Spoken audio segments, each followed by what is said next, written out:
once again, and as promised, we're going to talk about the cleric next. I decided not to talk about the paladin and the ranger and the subclasses. Let's just get that player handbook back up for you. And the reason for that is pretty twofold. You get a pretty basic description of what it's like to play a fighter. Then when you have the paladin, you just have a subtle nuance of it. It's not as tricky as it is in Pathfinder. It's not as tricky as it is in 4th edition. It's not as tricky as in 5th edition. We have these subtleties like it's a barbarian or it's a spell singer and all these other kind of weird classes. It's pretty straightforward. A paladin is a fighter that has some cleric spells. That's real, and they can turn undead and things like that. And when you go to the other one down here, this is an example of a paladin fighting a bunch of demons with the one demon facing the wrong way. I always love that picture. Um, they have the same hit points. The ranger, it's kind of odd. They're not really they're like a bow using outdoorsman, so they have a little bit of druid spells, a little bit of cleric spells, but at the same time they can use they can dual wield. They're considered to have no penalty to dual wielding. So when you're picking a fighter, basically you just need to choose whether you can be a pure hardcore martial fighter, or are you going to be one that has a few extras around the edges. There will be there'll be no disadvantages for your hit rum numbers. The fighter, paladin, and ranger all use the same hit table. You just have access to more abilities. You also may have some alignment restrictions, like if you're playing a paladin, you need to be of good alignment. Or you're playing a ranger, you need to be of a good alignment or something. You can't be neutral evil. So if you have a party full of chaotic evil characters, then maybe that won't work out for you.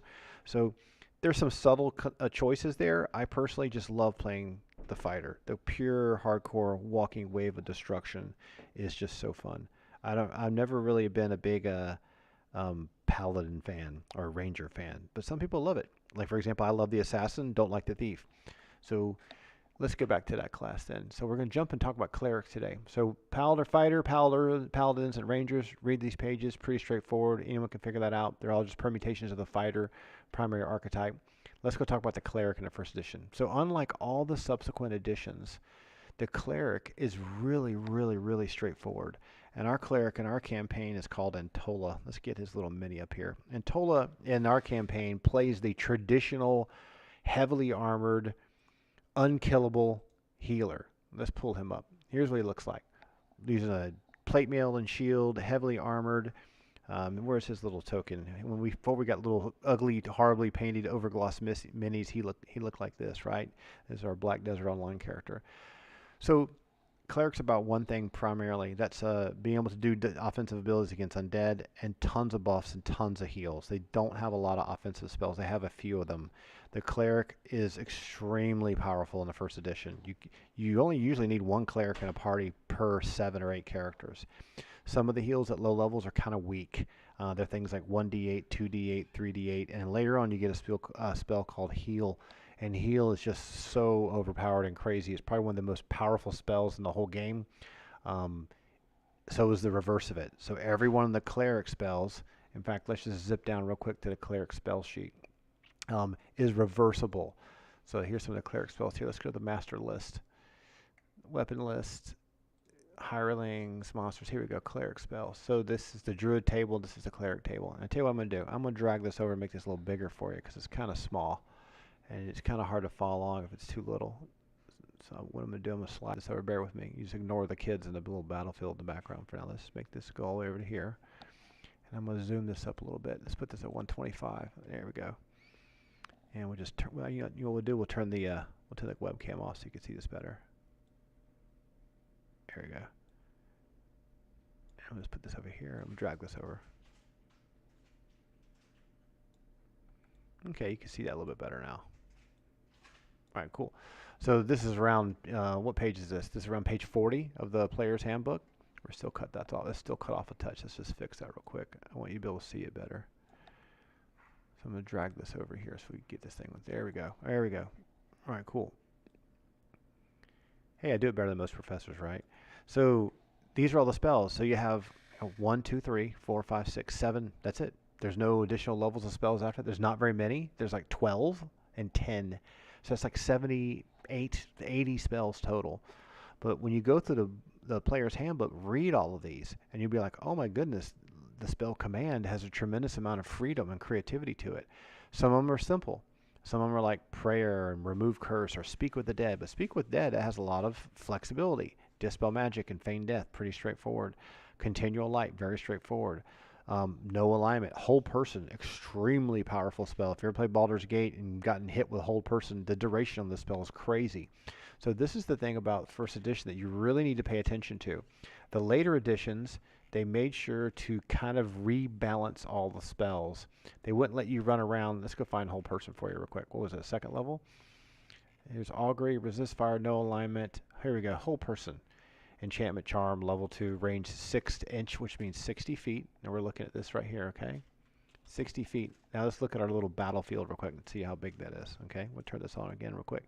So here's this, let's say that you were fighting some, I don't know, some random magic user, bad guy was in the room and you were here, okay? So this is, each one of these is 5. So this is 5, 10, 15, 20. We could do it the same way this way, 5, 10, 15, 20. This is a 20-foot radius. That means he can cast that spell 3 times that distance. This cleric could be here. Let's pull the map out for you a little bit. The range of the spell is just absurd, totally crazy. The cleric could be here. We'll just clear this off real quick, right? And you say you had some drow warrior standing in the doorway. And that would just put a little unpainted dork here, right? This guy's standing here. I'm standing here. I see him. He sees me. I win initiative. What we got here? 5, 10, 15, 20, 25, 30, 35, 40, 45, 50, 55. This target is in range. This entire room is in range for a whole person spell. So let's go back and look at the whole person spell itself. And I'm going to drag this sheet back over so we can... I'm going to reduce the size of this real quick. Let's take a look at the spell book. Let's put this about like this. Here we go. Put that there for the time being, okay, as reference. So, spell holds immobile and freezes in place from 1 to 3 humans. So there could have been 3 dudes standing over here, 3 enemies in the doorway, rushing forward to come kill you, right?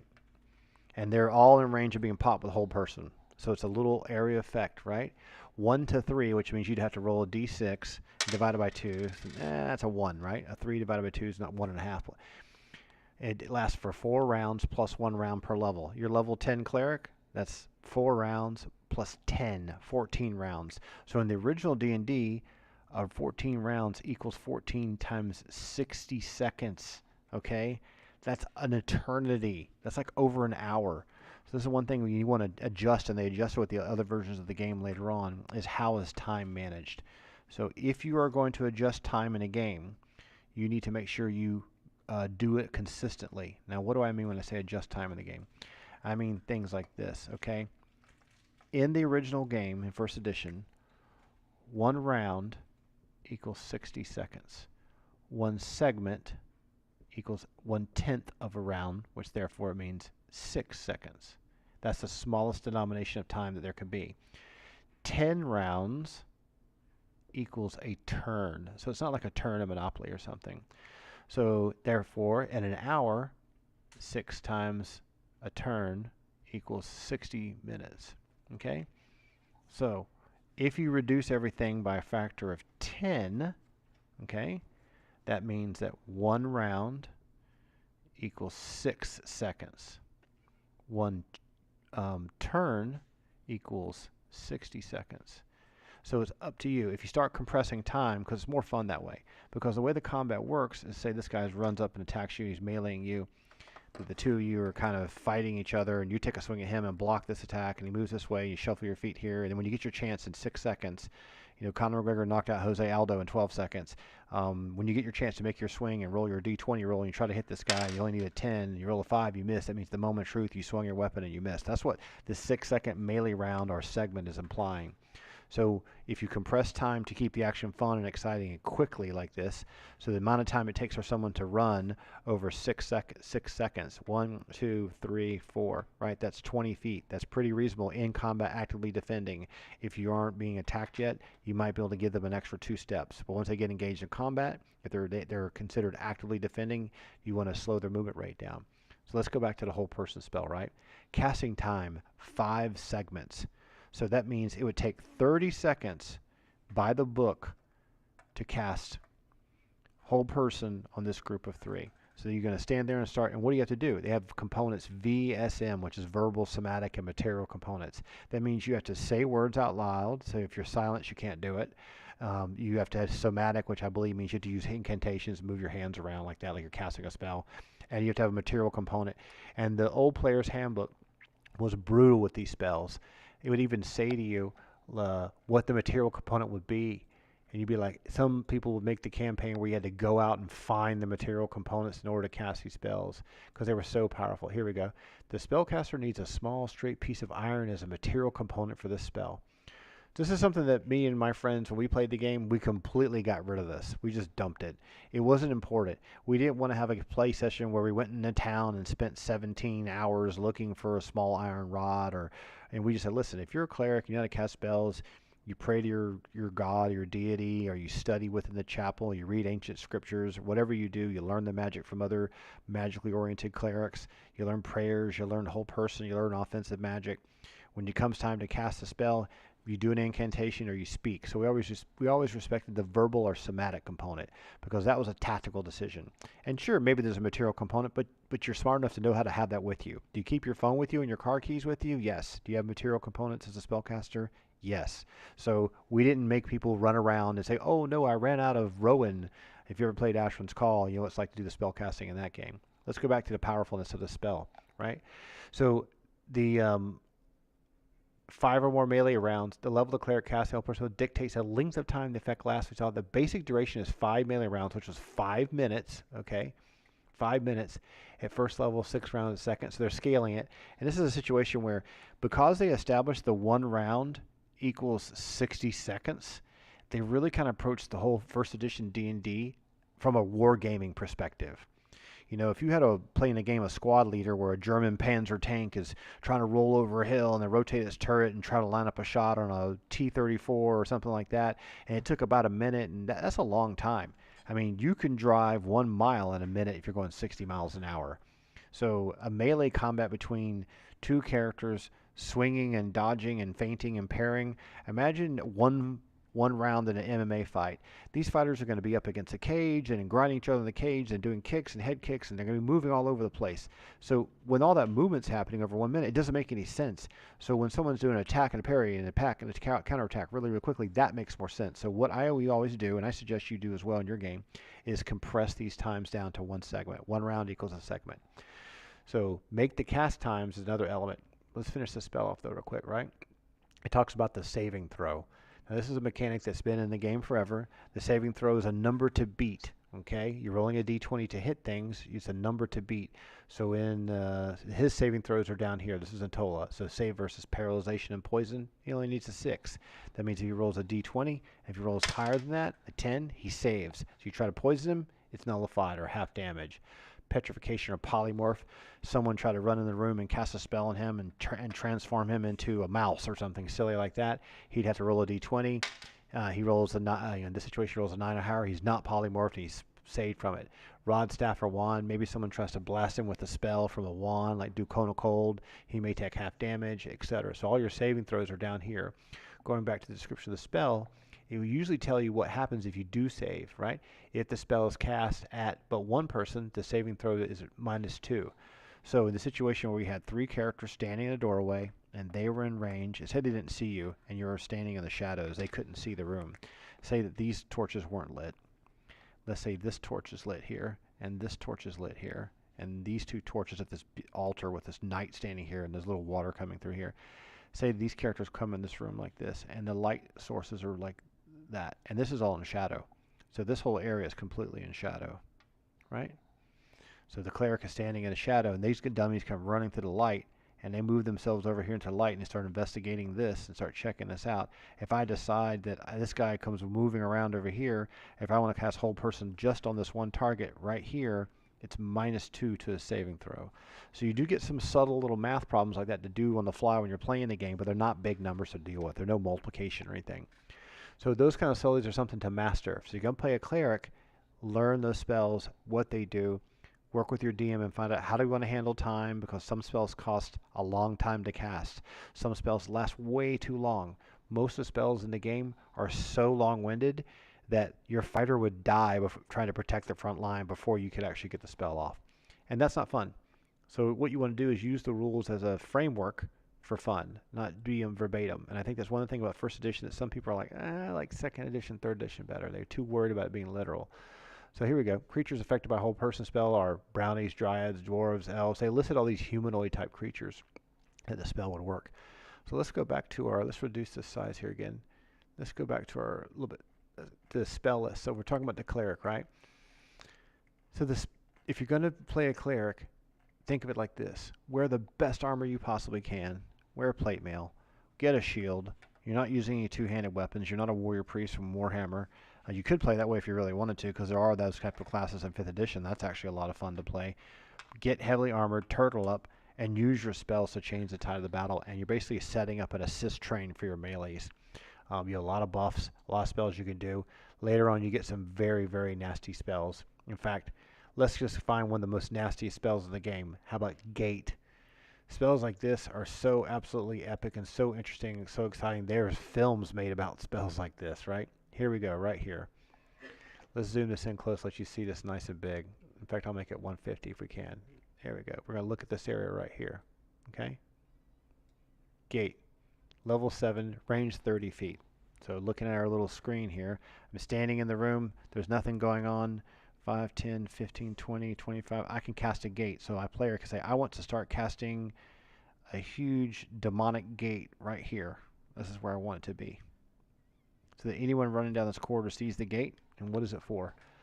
Casting of a gate spell has 2 effects. First, it causes an ultra-dimensional connection between the plane of existence the cleric is on, the plane of which dwells a specific being of great power. Wow, that sounds dramatic, doesn't it? The result enabling the being to merely step through the gate or portal from its plane to that of the cleric. So it's almost like you're summoning some kind of a demon or monster to come stepping through this gate. Whoop, it comes from another world and it steps into your world. Something like right out of Star Trek, right? The second utterance of the spell attracts the attention of the dweller on the other plane. When casting the spell, the cleric must name the demon, devil, or demigod, or god, or similar being he or she desires to make use of the gate. So it's kind of tricky, right? So you cast the gate, you make this crazy magical gate appear. Then you got to know the name of some demon, and everyone knows in first edition the whole lore is like if you don't know the name of the demon, you can't summon it. You can't just say you can say Beelzebub, right? Which is one of the demons in the monster manual. Let's find you a demon, right? This is pretty tricky here. This is where it gets really fantastical. I think it's where a lot of the churches got flipped out about it too. We got a letter D. Dragons. Dog. Dragons, dogs. D-R-D-I-D-I. Let's go lower than that. Where's our demons at? Here we go. Here's a demon. So here's a demon here, a Baelor. You remember the Baelor from Lord of the Rings? So it's the same kind of thing. Do you want to summon a Balrog, which is what a Baelor is? Let's put this guy up on screen here. But he has a name. His name isn't Baelor. He has some crazy, unpronounceable Czechoslovakian-sounding Hungarian name.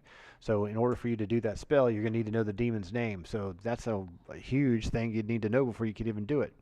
Because you have to cast the spell first and get the gate to open. Then you can summon this demon. So let's say you did know it. Say you had a parchment that said the ancient name of this demon that plagued this desert land or something. So then once you've done that, when the cleric must name the demon and the devil, then she's decided to use the cleric's aid. So you're actually summoning this guy and you're making him do what you want him to do for you.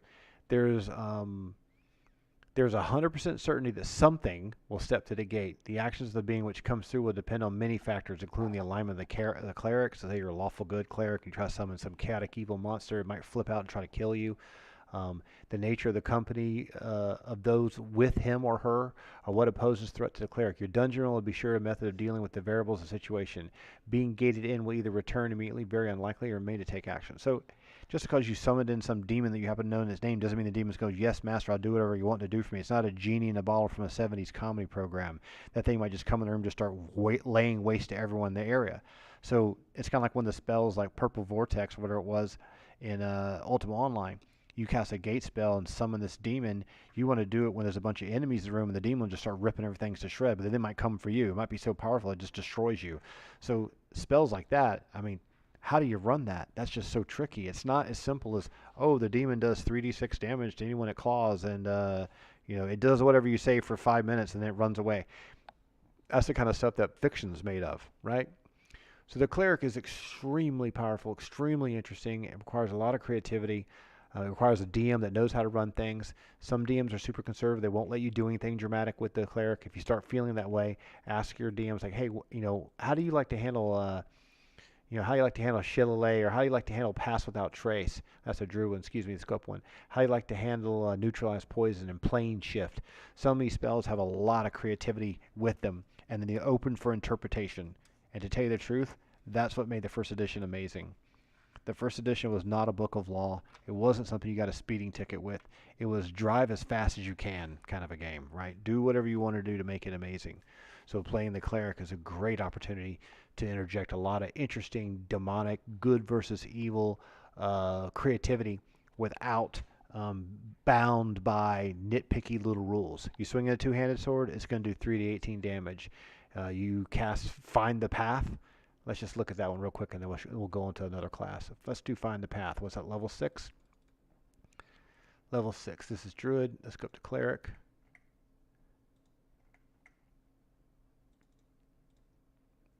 There's 3rd. Let's get down here. We'll just go down a little bit like this. 3rd, 4th, 5th, 6th. Find the Path. Let's look at this one real quick, and this will be the last one we look at. These spells are open to interpretation. By use of the spell, we're looking at this right here now, okay? The shortest, most direct route that he or she is seeking, but the way from or out of a locale. So say you're at the bottom of a dungeon, you weren't mapping it, you want to figure out how to get out of the dungeon, you cast Find the Path. It might somehow direct the cleric to look this way. Maybe this will show you how to get out of here. Or you're in the forest and you're stuck. Or you want to know how to get over a mountain range. You don't know where the area is. So you have to really, you could be in a maze. It will enable the cleric to select the correct direction, which will eventually lead them to the egress, means exit. The exact path or knowledge will persist as long as the spell lasts. So you cast a spell and it lasts 1 turn per level. So spells like that, you're like, you know what, I'm not going to compress time. My level 10 cleric can spend a minute and cast the spell, and it's going to last 10 minutes for every level. So this guy's level 10. That's 10 minutes times 10, which is 100 minutes, which is like almost 2 hours. That makes sense because it'd be useful. Find your way through a desert, things like that. So, but these aren't situations. This isn't a spell you're going to crank out and throw out in the battlefield when a winter wolf and a stone giant come running in the room accompanied by a troglodyte. Find the Path isn't going to help you much. So that's one thing about the first edition for the cleric that's very interesting. This class is not an offensive-oriented class for most of its stuff. Most of its stuff is oriented around manipulating good and evil and knowledge and wisdom and things. So very, very thematic. And over the years, the cleric has changed and become more of a battle priest. So when you're playing one in first edition, take advantage of these way overpowered, extremely useful RPG-oriented type spells. Be a good healer, protect people, get great gear on, and have fun knowing that nothing's ever going to kill you. And if someone gets really close to you, be sure you memorize heal. Next episode, we'll talk about Druids. When we do it tomorrow, the next day, we'll see. It's getting late. But I wanted to cap through the first couple episodes, talk about those classes and what their strengths are. And then some of these things, hopefully you'll start to see that the core strength of the first edition is the ability to interpret and change the game is really up to you and your play session. You don't have to just read verbatim and do exactly what the spell says. And a lot of it may make you think creative ways to utilize the spells and the abilities as opposed to being like, well, I just run forward and bash it with my shield and hit it with my flail. All right, cool. We're going to stop there and leave that one. And next time we do an episode, we'll talk about Druids, because Druids, they're another whole animal in of themselves.